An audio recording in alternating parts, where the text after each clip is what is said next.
بسم اللہ الرحمن الرحیم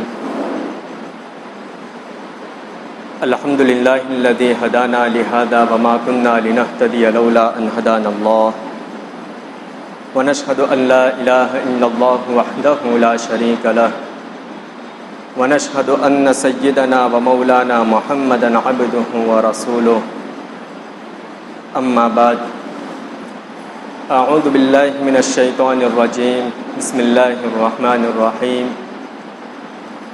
وأفوض أمري إلى الله إن الله بصير بالعباد وقال تعالى عسى أن تكرهوا شيئا وهو خير لكم وعسى أن تحبوا شيئا وهو شر لكم والله يعلم وأنتم لا تعلمون صدق الله العظيم. محترم بھائیوں، دوستو، بزرگوں، اللہ رب العزت اس کائنات کو اپنے حکمت کے پیش نظر چلا رہا ہے. کائنات کے سارے فیصلے اللہ تعالیٰ ہی کرتے ہیں. اسی کی قدرت سے، اسی کی حکمت سے دنیا میں تبدیلیاں آتی ہے، دنیا میں رد و بدل ہوتے ہیں. کوئی ایک چھوٹا سے چھوٹا کام بھی اللہ کے حکم کے بغیر اور اللہ کی حکمت کے بغیر نہیں ہوتا. یہاں تک کہ درخت کا پتا بھی اللہ کے حکم کے بغیر اور اس کی حکمت کے بغیر نہیں ہلتا. اس لیے اسلامی تعلیمات میں ہم سب کو بنیادی طور پر یہ بات سکھائی گئی اور یہ بات اسلامی تربیت میں ہے کہ ہم ہر حال میں اپنے اللہ سے راضی رہنے والے بنیں. چاہے ہم بیماری میں ہو، چاہے ہم صحت میں ہو، چاہے ہم مالداری میں ہو، چاہے غربت میں ہو، ہر حال میں ہم اپنے اللہ سے راضی رہنے والے بنیں. اور یہ چیز عبادت کا، بندگی کا بہت بڑا حصہ ہے. آدمی اگر نماز پابندی کے ساتھ پڑھتا ہے، روزے پابندی کے ساتھ رکھتا ہے، اس نے حج بھی کیا ہے، زکوٰۃ بھی پابندی کے ساتھ ادا کرتا ہے، لیکن اس کی زندگی میں پیش آنے والے جتنے معاملات ہوتے ہیں اس کے تعلق سے، دنیا میں جتنے بھی معاملات پیش آتے ہیں اس کے تعلق سے، اگر اس کے دل میں یہ خیال پیدا ہوتا ہے کہ یہ ایسا کیوں ہوا، ویسا کیوں ہوا، یہ اگر ایسے ہوتا تو اچھا رہتا، یہ اگر ویسے ہوتا تو اچھا رہتا، تو سمجھو کہ یہ بندہ اپنے ایمان میں کمزور ہے. اللہ تعالیٰ کی اپنے سارے کاموں کے پیچھے کیا حکمتیں ہیں وہ ہم کو پتہ نہیں چل سکتی. بعض مرتبہ اللہ تعالیٰ پتہ چلا بھی دیتے ہیں، لیکن بسا اوقات اللہ تعالیٰ اس بات کا ہرگز پابند نہیں ہے کہ وہ اپنے بندوں کو اس بات کا پتہ چلائے، اپنے بندوں کو اس بات کا علم دے کہ ایسا کیوں ہوا اور ویسا کیوں ہوا. اس لیے بندے کو تو بس یہ بات سکھائی گئی کہ اے اللہ، تیرے سامنے میری گردن جھکی ہوئی ہے اور تو جو کچھ کرتا ہے اس میں تیری حکمتیں ہیں. اگر میرے گھر میں بیماریاں ہیں تو اس میں بھی تیری حکمتیں ہیں، میں غریبی میں ہوں تو بھی اس میں تیری حکمتیں ہیں، اگر میں بیکاری کا شکار ہوں تو بھی اس میں تیری حکمتیں ہیں. البتہ اے اللہ، میں تجھ سے عافیت کا سوال کرتا ہوں. اللہ کے ہر کام کے اوپر راضی رہنا اس کا مطلب یہ نہیں ہے کہ پھر اللہ سے دعائیں نہ مانگنا، بلکہ دعائیں مانگنے کی تو ہمیں خصوصی طور پر تعلیم دی گئی. اور حدیث پاک میں یہاں تک فرمایا گیا کہ اگر کوئی چیز تقدیر کو بدل سکتی ہے، بندے کی قسمت کو بدل سکتی ہے، تو وہ دعا ہے. دعا کے اندر اللہ نے اتنی تاثیر رکھی، اتنی طاقت بھر دی کہ بندہ دعا کے ذریعے سے اپنی تقدیر تک کو بدل سکتا ہے. اس لیے اللہ کے نبی صلی اللہ علیہ وسلم نے ہم سب کو موقع محل کی دعائیں سکھلائی، اور اس میں ایسی جامع دعائیں مانگی گئی، ایسے جامع مطالبے اللہ تعالیٰ سے کیے گئے کہ بندہ اگر ان دعاؤں کے اوپر غور و فکر کرے جو اللہ کے نبی صلی اللہ علیہ وسلم نے عربی میں مانگی ہے، اور پھر ہم اس کا اردو میں ترجمہ دیکھیں، تو ہمیں اس بات کا احساس ہو کہ ہم سوچ سوچ کر کے تھک جائے، تب بھی اتنی جامع دعا ہم اپنے حساب سے، اپنی عقل سے کبھی نہیں مانگ سکتے. یہ تو اللہ تعالیٰ نے اپنے نبی صلی اللہ علیہ وسلم کو القاء فرمائی اور آپ علیہ السلام نے مانگ کر کے بتائی، تب جا کر کے ہم کو پتہ چلا کہ اللہ تعالیٰ سے یہ چیز مانگنی چاہیے.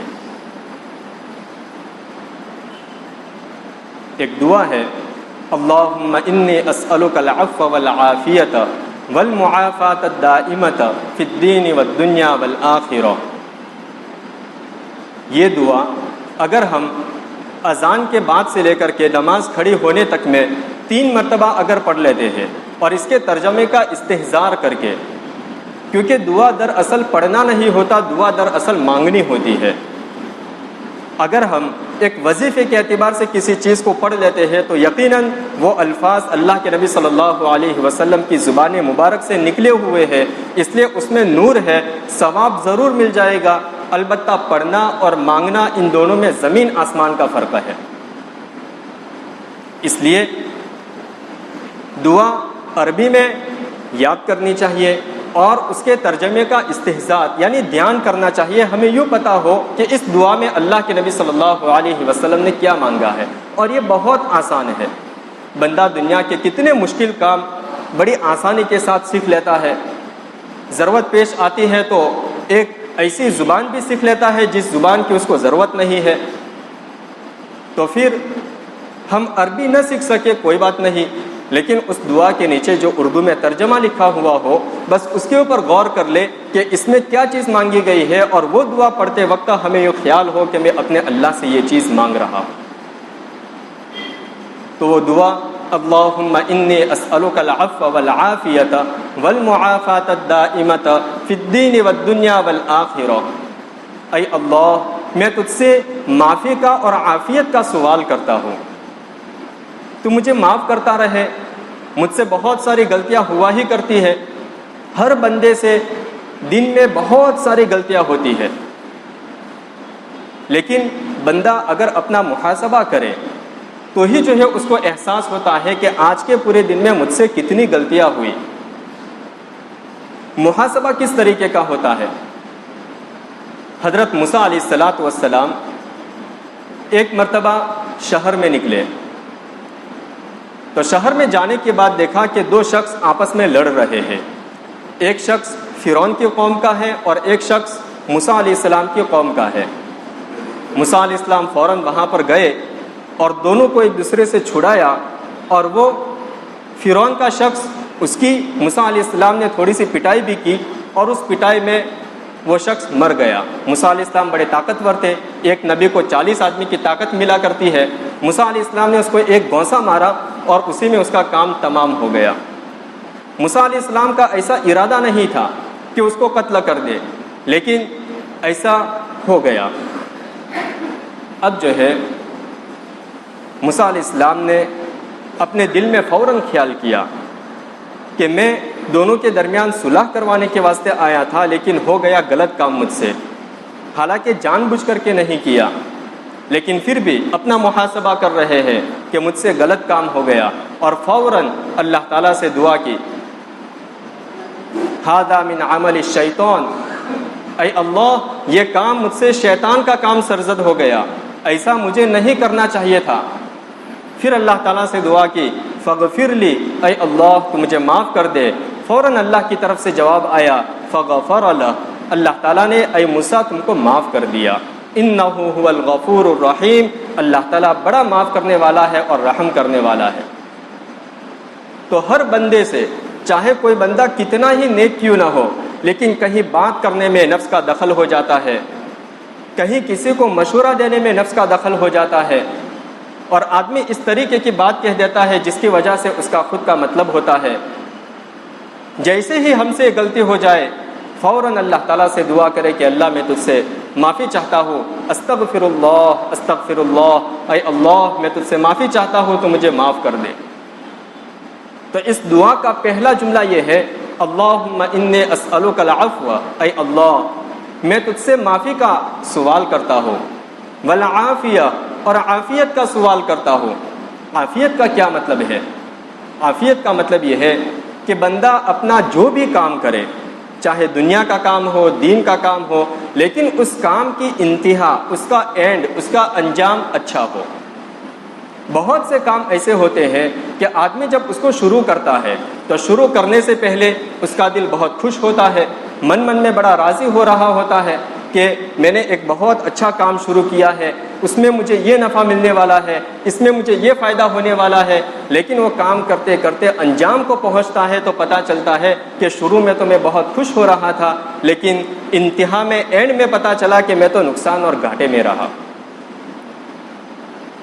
تو عافیت یہ ہے کہ ابتدا میں بھی خوشی ہو، کام ختم ہونے کے بعد بھی بندے کو خوشی ہو کہ جو ہوا بہت اچھا ہوا اور اللہ تعالیٰ نے بہت اچھا معاملہ میرے ساتھ کیا۔ تو یہ عافیت ہے، اور یہ عافیت اللہ کی طرف سے بہت بڑی نعمت ہے۔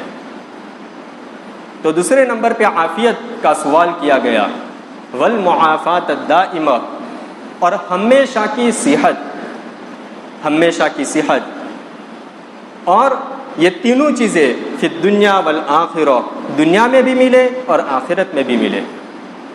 اگر بندہ یہ دعا اذان کے بعد سے لے کر کے جماعت کھڑی ہونے تک 3 مرتبہ اللہ تعالیٰ سے مانگ لیتا ہے تو اس کے بدلے میں اللہ تعالیٰ اپنے اس بندے کو کیا عطا فرماتے ہیں؟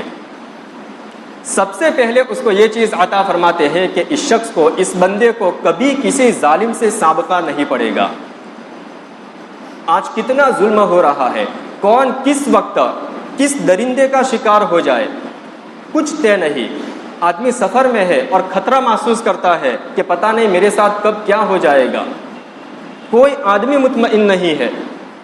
لیکن اس دعا کی برکت یہ ہے کہ اس کو ظلم سے بالکل امان مل جائے گا، کسی ظالم سے اس کو کبھی کوئی سابقہ ہی نہیں پڑے گا۔ دوسرے نمبر پہ کیا چیز ملے گی؟ دوسرے نمبر پہ یہ چیز ہے کہ بندے کو اللہ تعالیٰ تنہائی کے گناہ سے محفوظ کر لیں گے۔ آدمی جب اکیلا ہوتا ہے اس وقت اپنے آپ کو گناہ سے بچانا بڑا مشکل ہوتا ہے، گندے گندے خیالات آتے ہیں، اور اس کے اوپر ظلم والی چیز یہ کہ ہمارے ساتھ موبائل ہوتا ہے، اب اس میں ہم آزاد ہوتے ہیں، جو چاہے دیکھے، جس سائٹ پہ جانا چاہے جائے، کوئی دیکھنے والا نہیں ہے۔ آدمی بڑی آسانی کے ساتھ گناہ میں مبتلا ہو جاتا ہے، اور بندہ اس گناہ سے اپنے آپ کو بچانا بھی چاہتا ہے، لیکن ہوتا یہ ہے کہ بندے کو اپنے آپ کے اوپر کنٹرول نہیں ہو پاتا اور وہ گناہ کر ہی بیٹھتا ہے۔ لیکن یہ دعا کی برکت ہوگی ایسی کہ بندے کو اللہ تعالیٰ اس گناہ سے بچنا آسان فرما دیں گے۔ اور تیسرے نمبر پہ یہ چیز اللہ تعالیٰ اس کو عطا فرمائیں گے کہ اللہ تعالیٰ اس کی روزی کو آسان فرما دیں گے۔ روزی کے لیے بندہ بڑا پریشان ہوتا ہے، بڑی کشمکش میں ہوتا ہے، لیکن اس دعا کی برکت سے اللہ تعالیٰ بندے کی روزی کو آسان فرما دیں گے۔ لیکن یہ دعا پڑھنے کے بعد پھر اس کا مطلب یہ نہیں ہے کہ ہم روزی روٹی کے لیے کوشش اور محنت نہ کریں۔ ہم سے بہت سے مرتبہ غلطی ہو جاتی ہے، اکثر و بیشتر ہم ایک بہت بڑی غلطی کے اندر مبتلا ہے، اور وہ یہ کہ جو لوگ دعائیں کرنے کے اوپر زیادہ اپنا دھیان دیتے ہیں، زیادہ توجہ دیتے ہیں، وہ دنیاوی کوشش میں بہت کمزور ہوتے ہیں اکثر و بیشتر، کہ اللہ تعالیٰ کر دیں گے، اللہ تعالیٰ میرا کام بنا دیں گے۔ اور جو لوگ دنیاوی کوشش میں لگے ہوئے ہوتے ہیں وہ یہ سوچتے ہوتے ہیں کہ اپنے ہاتھ پاؤں سے محنت کریں گے تو ہی تو پھل پائیں گے، ان کا دعا کی طرف بالکل دھیان نہیں جاتا، اور یہ دونوں غلطی میں ہے۔ صحیح چیز یہ ہے کہ ان دونوں کا مجموعہ ہو۔ حضرت جی مولانا الیاس صاحب رحمۃ اللہ علیہ کا ایک بہت زبردست ملفوظ ہے،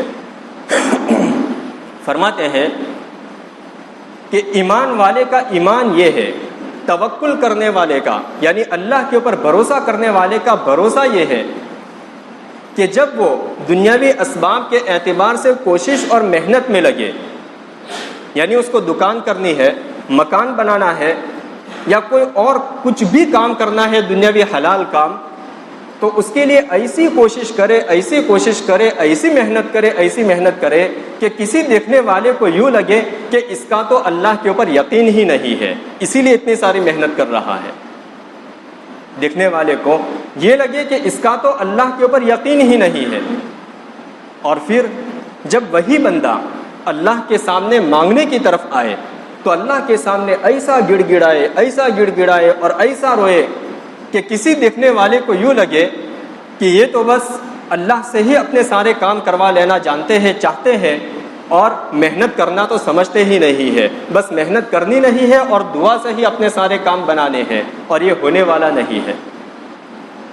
تو محنت کے میدان میں اتنی زبردست محنت کے دیکھنے والے کو یوں لگے کہ اس کا اللہ کے اوپر ایمان ہی نہیں ہے، اور جب وہ دعا کرنے کے لیے بیٹھے تو اتنی جو ہے لجاجت کے ساتھ اور اتنے عاجزی کے ساتھ اللہ کے سامنے دعا مانگ رہا ہو کہ اے اللہ، میں نے کوشش کی، محنت کی، میرے بس میں کچھ نہیں ہے، مجھ سے کچھ نہیں ہو سکتا، میں کمزور ہوں، اگرچہ سارے کامیابی کے اسباب مجھے مل جائے، اگرچہ جو ہے ہر طرح کی فراوانی کی چیز، ہر طرح کی کامیابی کی چیز مجھے مل جائے، لیکن میں کامیاب نہیں ہو سکتا جب تک کہ تو میری مدد نہ فرمائے۔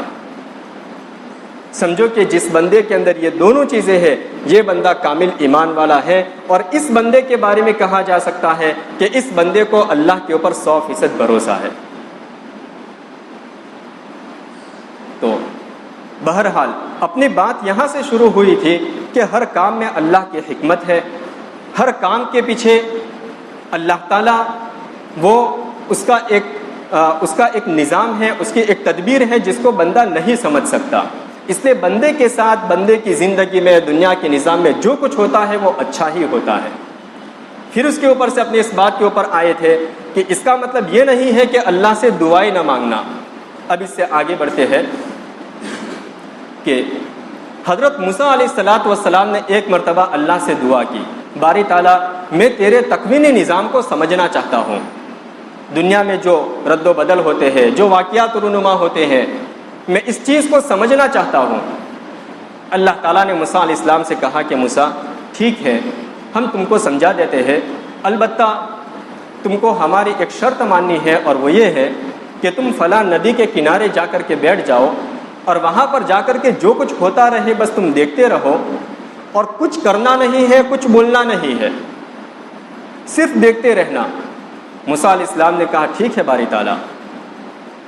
اس ندی پہ موسیٰ علیہ السلام چلے گئے اور وہاں پر جا کر کے بیٹھ گئے۔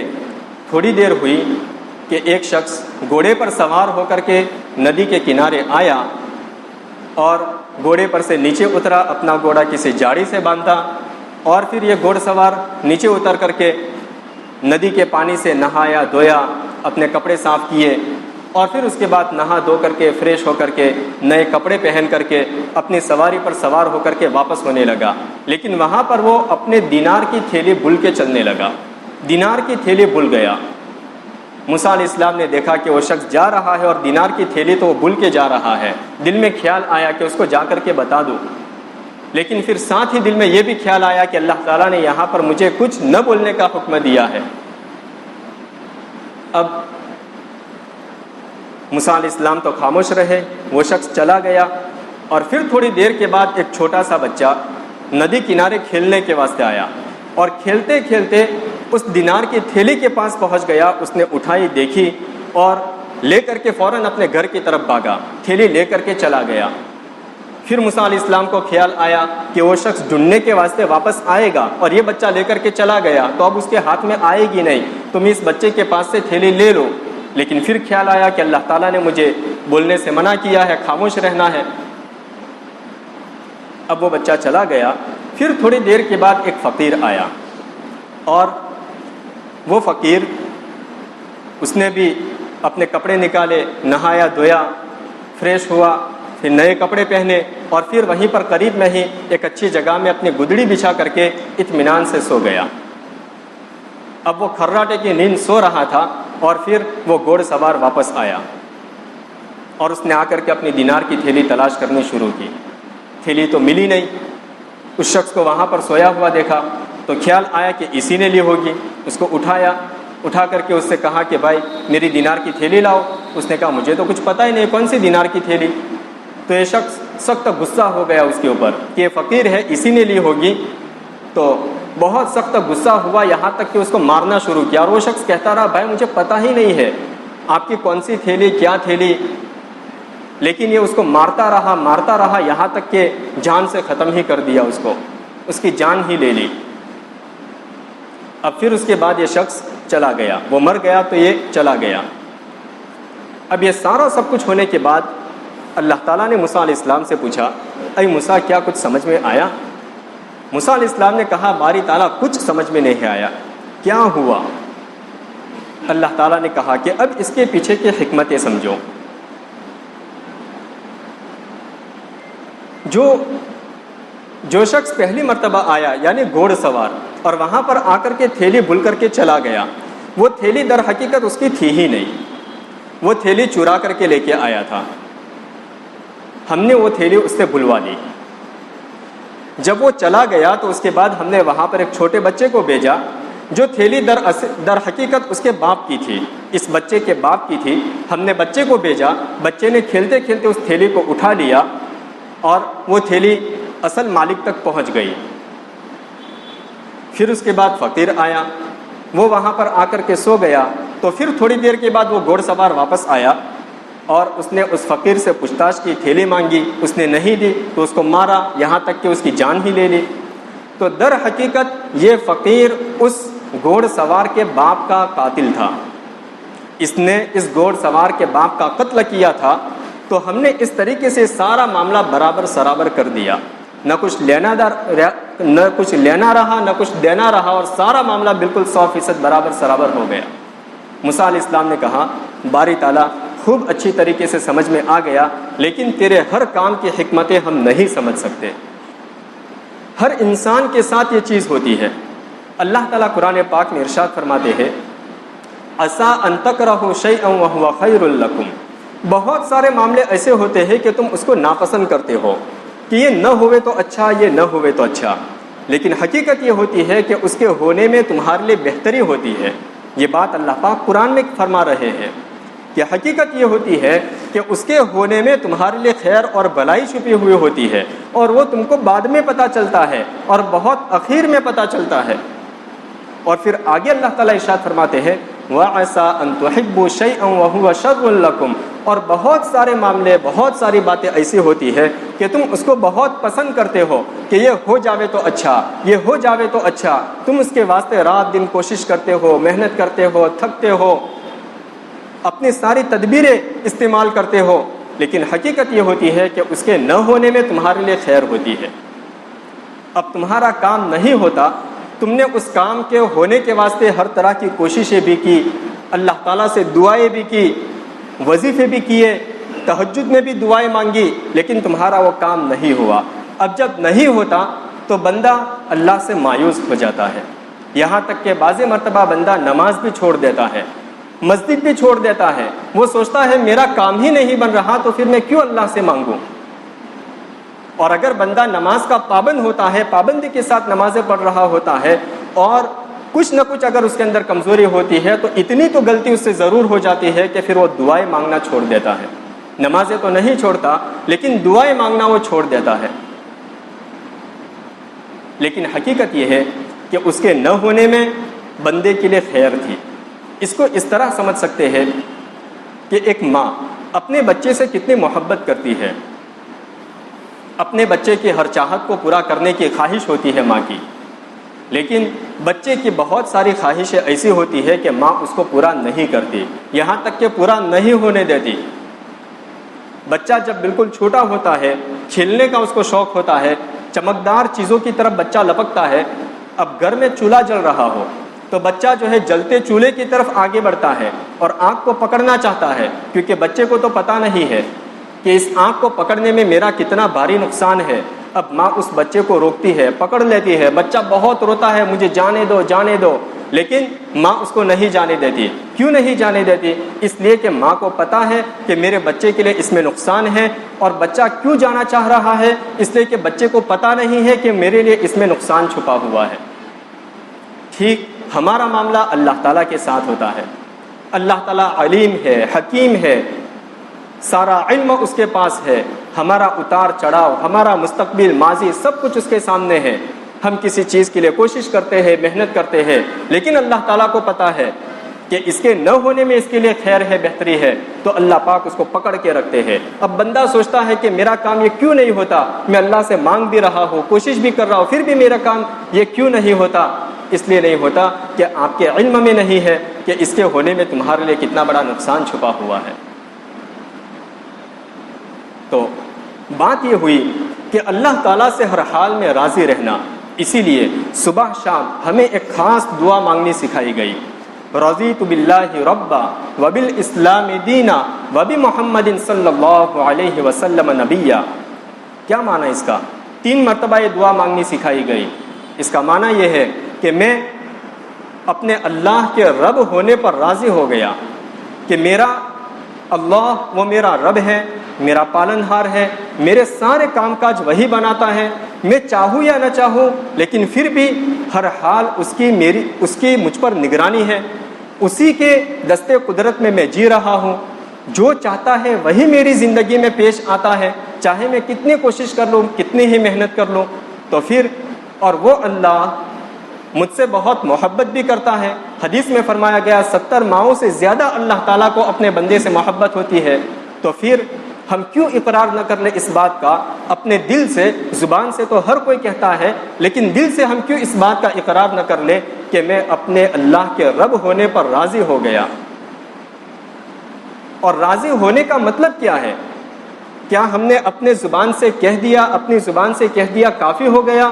نہیں، بلکہ یہ چیز عمل سے بھی ظاہر ہونی چاہیے، تب جا کر کے کہا جائے گا کہ تم اپنے اللہ کے رب ہونے پر راضی ہو۔ مثلا اپنی زندگی میں کوئی ناگوار چیز پیش آئی، کوئی بیماری گھر میں آ گئی، کوئی حادثہ گھر میں آ گیا، تو اس وقت تمہاری زبان پہ کیا کلمات ہے؟ تم اس وقت اپنے دل میں کیا سوچتے ہو؟ اس وقت تم اپنے اللہ سے کتنے راضی ہو اور کتنے خوش ہو؟ اس وقت پتہ چلے گا کہ تم اپنے اللہ کے رب ہونے پر راضی ہو یا نہیں ہو۔ بنی اسرائیل نے حضرت موسیٰ علیہ السلام سے پوچھا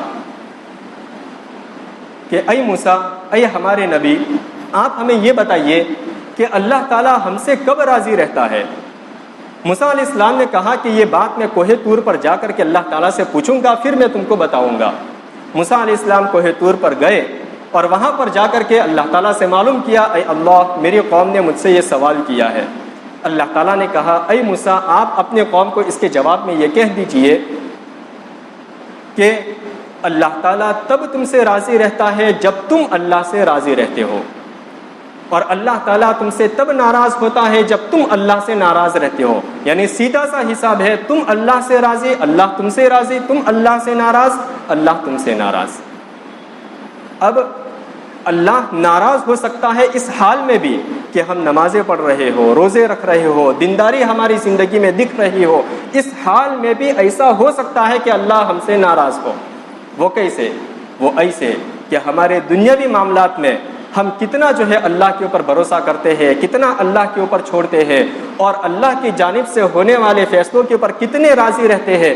اگر راضی رہتے ہیں تو اللہ ہم سے خوش ہے، ناراض رہتے ہیں اللہ ہم سے ناراض ہے، دل میں شکوہ شکایت رہتی ہے اللہ ہم سے ناراض ہے، اور اللہ ہم سے ناراض ہو تو ہم کامیابی کا تصور نہیں کر سکتے۔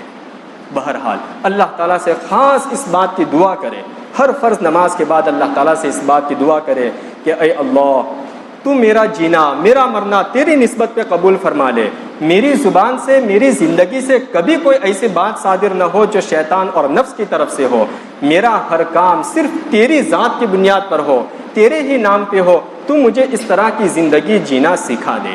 اللہ تعالیٰ سے آخرت کے بارے میں اگر سوال کرتے ہیں، اپنے اصلاح اپنے سدھرنے کے بارے میں سوال کرتے ہیں، اللہ تعالیٰ یہ چیز اپنے بندے کو عطا کر دیتے ہیں، اور دنیا کے بارے میں سوال کرتے ہیں تو اللہ تعالیٰ مصلحت اور حکمت دیکھتے ہیں، ملنے میں خیر تو اللہ دے، نہ خیر نہ ہو تو اللہ تعالیٰ نہ دے، یہ اللہ تعالیٰ کا نظام ہے۔ لیکن آخرت کے بارے میں اللہ تعالیٰ ہماری دعا قبول کر لیتے ہیں۔